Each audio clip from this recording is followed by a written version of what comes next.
How do we know that what we are taught our whole life is true? How do we know that the information that we learn in school is real? My purpose today is to inform you about the arguments associated with the flat earth theory. I, like many of you, have been raised in a school system that teaches us that the earth is round, and we live in a society that teaches us that any other idea is absurd. Because I value independent thought, I have conducted some research on this topic. You may have wanted to explore this topic as well, and after today, you will be able to make your own educated opinion. I will begin by discussing the evidence that the earth is flat and conclude with evidence that the earth is round. With our roadmap in place, let's begin with evidence that the earth is flat. There are two factors that lead one to believe that the earth is flat. The first factor is a distrust in what we are taught to believe. In 2008, Dr. Donald Simonek, an emeritus professor of physics, wrote an article entitled "The Shape of the Earth, Flat or Hollow."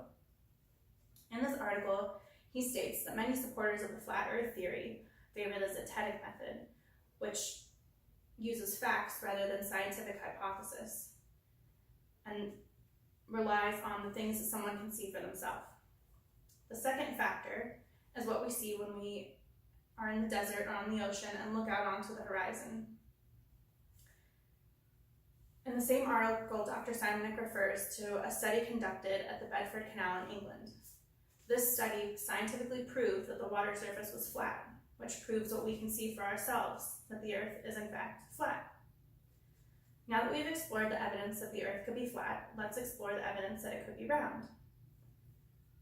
There are two factors that lead one to believe that the earth is round. First, we will look at the ocean, to the water that appears to be flat as we look out onto the horizon.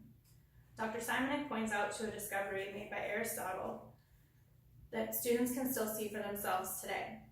If you are looking out over the ocean and you see a ship coming from the horizon closer to you, as the ship comes over the horizon, the first thing that you will see are the sails, and only as the ship comes closer over the horizon will you see the hull. This can only happen if the earth is round. Second, we will look to the sky. In the article referenced earlier, Dr. Simonek points to the shadow that the earth creates on the moon during a lunar eclipse. That shadow is curved. This would only happen if the earth was round. In conclusion, there are factors that point to the flat earth theory being correct and incorrect. Let's review the information we learned today. First, we learned about some facts that support that the earth is flat, which are that you can't always blindly trust what you're told in school, and that when you look out onto the horizon, you do in fact see a flat earth. Second, we learned some facts that prove that the earth is round, which are the fact that when a ship comes over the horizon, you see the mast first before the hull, and also that the earth casts a round shadow on the moon during a lunar eclipse. We have now concluded our exploration of whether or not what we have been taught in school is true. Rather than diving into conspiracy theories, we are now able to look at simple facts and develop our own opinion. Thank you.